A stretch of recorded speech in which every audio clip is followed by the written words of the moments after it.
क्योंकि बहू झूठ नहीं बोलती। सुधा और राकेश के 3 बेटे थे। शादी के बाद तीनों माँ बाप से दूर रहते और सिर्फ त्योहारों में आते। माँ जी, पिताजी, अगली बार आप लोग हमारे घर आइएगा। अरे नहीं बहू, सब यहीं आ जाते हैं तो घर खिला खिला लगता है। हाँ बहू, तू हमेशा बुलाती है तो जरूर आएंगे तेरे पास भी। हाँ हाँ, दीदी का घर बड़ा जो है, सब कुछ आपने शादी के बाद दीदी को ही तो दे दिया था। हमें भी दिया होता तो हम भी बड़ा घर लेते। क्यों सुनील? अरे नहीं नहीं, पापा ने सबको एक बराबर ही दिया है। छोटी बहू, क्या चाहिए तुम्हें, बोलो। वो आपके सोने की चेन वाली घड़ी है ना, वो अगर आप मुझे। तभी वहाँ मजली बहू भी आ जाती है। और मुझे ना आपका मंगलसूत्र कितना लंबा, सुंदर और भारी भी है। अरे हाँ हाँ, तुम दोनों को ही दूंगी बहू, चिंता ना करो। चलो अब खाना लगाओ, खाना खाया जाए। सभी मिलकर खाना खाते हैं कि पड़ोसन आ जाती है। अरे सुधा बहन, थोड़ी चीनी तो देना, घर में शक्कर नहीं है और मेहमान सर पर बैठे हैं। अरे छोटी बहू, चाची को शक्कर तो दे दो। अरे मजली दीदी, आप दे दीजिए ना, मैं यहाँ कम आती हूँ तो मुझे पता ही नहीं है कि सासू माँ सारी चीजें कहाँ रखती है। और तुम, मैं कौन सा यहाँ रोज शक्कर फाँकने के लिए आती हूँ, मुझे भी नहीं है पता। तभी बड़ी बहू हाथ में चीनी की कटोरी लेकर आती है। चाची, शक्कर आप लोगों का बड़ा सहारा है माँ जी और पिताजी को, वरना हम लोग तो यहाँ रहते ही नहीं। आप जैसे पड़ोसी हैं तो हम निश्चिंत है। और जीती रहे बहू, अब तो ये घर पड़ोस कम परिवार ज्यादा लगता है। सुधा अपनी बड़ी बहू को देखकर बहुत खुश रहा करती थी। वो उससे अक्सर घंटों बात भी किया करती, लेकिन दोनों दूसरी बहुओं का भी वो समझती थी कि शायद छोटी है, वक्त आने पर संभल जाएंगी। समय आ जाता है जब सभी को वापस जाना होता है। माँ जी, हम लोगों की फ्लाइट पहले है, हमें इजाजत दे। वो सास के गले लगकर चली जाती है। थोड़ी देर बाद छोटी बहू कहती है, माँ जी, मैं ना ये सोफे के कवर और चादरें ले जा रही हूँ, यहाँ तो ऐसी ही पड़ी रहेंगी। हाँ हाँ बहू, ले जा, और कुछ चाहिए तो बोल। और तो चाहिए बहुत कुछ, पर चलिए कोई बात नहीं, अगली बार ले जाऊंगी मैं। ऐसे ही मंजली बहू भी घर का बहुत सारा सामान ले जाती है। सभी के जाने के बाद सुधा राकेश से कहती है, घर कितना सूना लग रहा है ना। हाँ, और खाली भी। तुम्हारी दोनों बहुएं सब बटोर गई। अरे ठीक है ना, हम दोनों ही तो हैं, कितना सामान लगेगा। फिर उन लोगों की नई गृहस्थी, इतना मत सोचा करे। समय बीतता है। ऐसे ही हर साल त्योहारों में सुधा और राकेश के बच्चों की बहू आते और जाते वक्त ढेर सारा सामान पैक कर कर ले जाती। लेकिन कुछ ही सालों में सुधा का देहांत हो जाता है। पिताजी, आप यहाँ अकेले क्या करेंगे, हम लोगों के साथ चलिए। अरे नहीं नहीं बहू, इस घर में सुधा की यादें हैं, मैं उसे नहीं छोड़ सकता हूँ। अब तुम लोगों की माँ नहीं रही। देख लो, वैसे तो मैंने उसके जीते जी सब कुछ दे दिया है, लेकिन कुछ उसका पर्सनल कीमती सामान था जो ये है, ले लो। सामान में होती है एक घड़ी और एक मंगलसूत्र। माँ जी ने कहा था कि वो ये घड़ी मुझे देंगी। हाँ हाँ पिताजी, माँ ने सबके सामने ये घड़ी सरिता को देने के लिए कहा था। उठा लो सरिता माँ की घड़ी। अब क्या था, छोटी बहू फट से घड़ी उठा लेती है। और पिताजी, ये मंगलसूत्र तो माँ ने मुझे ही देने को कहा था, याद है ना। वो सभी की ओर इशारा करती है। तू भी ले ले ये हार बेटा, कोई बात नहीं। मंजली फटाक से हार उठा लेती है। ससुर बड़ी बहू की तरफ देखते हैं। तुझे क्या दूं बेटा? पिताजी, माँ ने एक चीज मेरे लिए भी रखी है।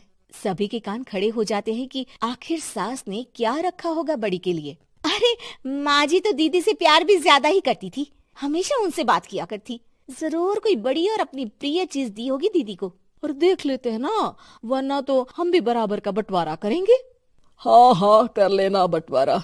लेकिन बड़ी बहू बताओ तो, सुधा ने क्या रखा है तुम्हारे लिए? अभी तो हम लोग यही हैं पापा जी, जब जाने लगेंगे तो बता दूंगी। बड़ी बहू के मुंह से ये बात सुनकर बाकी दो बहुएं सोचने लगती हैं कि आखिर क्या है जो दीदी को सासू माँ देकर गई हैं। दीदी, ऐसा तो नहीं ना कि पूरे घर का आधा हिस्सा माँ बड़ी भाभी को देकर गई हो। तभी वहाँ ससुर आ जाते हैं। नहीं नहीं, ऐसा कुछ नहीं है। मकान तो तुम तीनों का बराबर से है। देखो, बड़ी बहू से तुम्हारी सास ज्यादा जुड़ी थी, न जाने क्यों घंटों बात किया करती थी। पता नहीं क्या देकर गई है उसे। और ससुर जी, आपको क्या पता, चालाकी से पूरे घर के पेपर में साइन करवा लिए हो, या फिर कोई छुपा गहना। आखिर मकान पूरा तो आपने सासू माँ के नाम ही कर रखा था ना। अब घर में ये सस्पेंस बन जाता है कि आखिर बड़ी बहू क्या लेकर जाएगी। फिर वो दिन भी आ जाता है जब बड़ी बहू के जाने का समय हो जाता है। बेटा, परसों तुम चली जाओगी, बताया नहीं, माँ ने तुम्हें क्या दिया? घड़ी और हार जो बेशकीमती था और तुम्हारी सास को सबसे ज्यादा प्रिय था, उसका तो बंटवारा भी हो चुका है। अब तुम्हारी बारी। हाँ पिताजी, आज मैं ये बात बताने ही वाली थी। माँ ने मुझे उससे भी बेशकीमती चीज दी है और वो है आप। आपसे अधिक प्रिय उन्हें कुछ नहीं था। माँ चाहती थी कि आप मेरे साथ रहें। चलिए पिताजी। बेटा, मेरे पास तो कोई पेंशन भी नहीं है और ना ही कोई प्रॉपर्टी। लेकिन आपके पास संस्कार है पिताजी, जो मेरे बच्चे आपसे लेंगे, तो आपको ले जाने पर स्वार्थ ही है मेरा। चलिए ना पापा। सभी के सामने पिताजी बड़ी बहू और बेटे के साथ उनके घर चले जाते हैं। कॉन्ट्रैक्ट वाली बहू। नरेश की माँ अपने बेटे से मिलने दिल्ली आ रही है। इस बात का पता चलते ही नरेश के दिल में हलचल मच जाती है। नरेश अपनी माँ के स्वागत की तैयारी में लग जाता है। साथ ही उसे डर भी सताने लगता है कि उसकी माँ कहीं अपनी पुरानी जिद पर फिर से बैठ ना जाए। हे भगवान, इस बार बचा लो। अगले साल पक्का माँ की जिद पूरी कर दूंगा। तभी दरवाजे की घंटी बजती है। नरेश दरवाजा खोलता है तो सामने अपने मकान मालिक को देखकर हैरान हो जाता है, क्योंकि उनके साथ एक सुंदर सी लड़की भी थी। अब नमस्ते अंकल, कुछ काम था, मुझे बुला लेते। आपने क्यों कष्ट किया? अरे नहीं नहीं, इसमें कष्ट कैसा। मैं तो बस तुम्हें रीना से मिलवाने आया था। आज से रीना तुम्हारे साथ इसी फ्लैट में रहेगी। अंकल, कोई लड़का फ्लैटमेट नहीं है? एक अनजान लड़की के साथ रहना मेरे लिए थोड़ा अजीब होगा।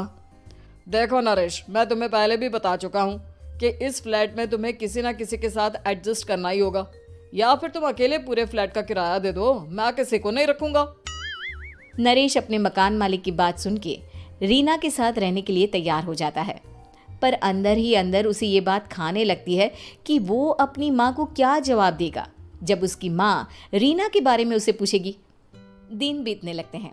नरेश और रीना अच्छे दोस्त भी बन जाते हैं, पर अभी भी नरेश अपनी प्रॉब्लम का सॉल्यूशन नहीं ढूंढ पाता। एक दिन नरेश बहुत परेशान सा बैठा होता है।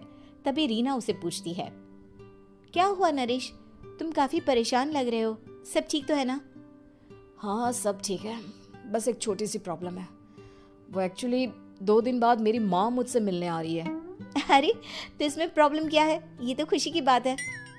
हाँ रीना, बट मेरी माँ एक जिद लेकर बैठ गई है कि मैं शादी कर लूँ, पर मैं अभी इस चीज़ के लिए तैयार नहीं हूँ। ऊपर से जब वो तुम्हें देखेगी तो 100 सवाल करेगी, क्या जवाब दूंगा? अरे इसमें कोई टेंशन वाली बात नहीं है। मेरे पास ना इस प्रॉब्लम का सलूशन है, जिससे ना तुम्हें शादी करनी पड़ेगी और ना ही तुम्हारी माँ मेरे बारे में कुछ पूछेंगी। रीना की बात सुनकर नरेश सोच में डूब जाता है। वो सोचता है कि रीना खुले ख्यालों वाली लड़की है, कहीं माँ को सच बता ना दे। नरेश को सोच में डूबा देखकर रीना कहती है, अरे क्या हुआ, किस सोच में पड़ गए? डोंट वरी, जैसा तुम सोच रहे हो ना वैसे कुछ भी नहीं है। मेरे पास एक प्लान है। मैं कुछ समझ नहीं पा रहा हूँ, कैसा प्लान? मैं समझाती हूँ। हम ना एक कॉन्ट्रैक्ट मैरिज कर लेते हैं। फिलहाल मेरे पास जॉब नहीं है, तो तुम इस रूम का किराया दे देना जब तक तुम्हारी माँ यहाँ रहेंगी, सिर्फ तब तक। और तुम अपनी माँ से कह देना कि मैं तुम्हारी पत्नी हूँ, इससे वो मेरे यहाँ रहने पर कोई सवाल भी नहीं करेंगी। अरे बात तुम्हारी ठीक है, पर माँ से झूठ बोलना, ना ना पापा, मैं ये रिस्क नहीं ले सकता। कोई और आइडिया दो ना तुम। देखो मंजूर हो तो बोलो, वरना सच बता दो, मुझे कोई प्रॉब्लम नहीं है। रीना की बात सुनकर नरेश सोच में डूब जाता है। बहुत सोचने के बाद जब उसे कोई रास्ता नहीं मिलता तो वो रीना के बताए हुए रास्ते पर चलने के लिए तैयार हो जाता है। वो रीना से बात करता है और अपनी माँ की पसंद और नापसंद के बारे में बताता है। रीना भी नरेश की सभी बातों को ध्यान से सुनती है ताकि कहीं उससे कोई गलती ना हो जाए।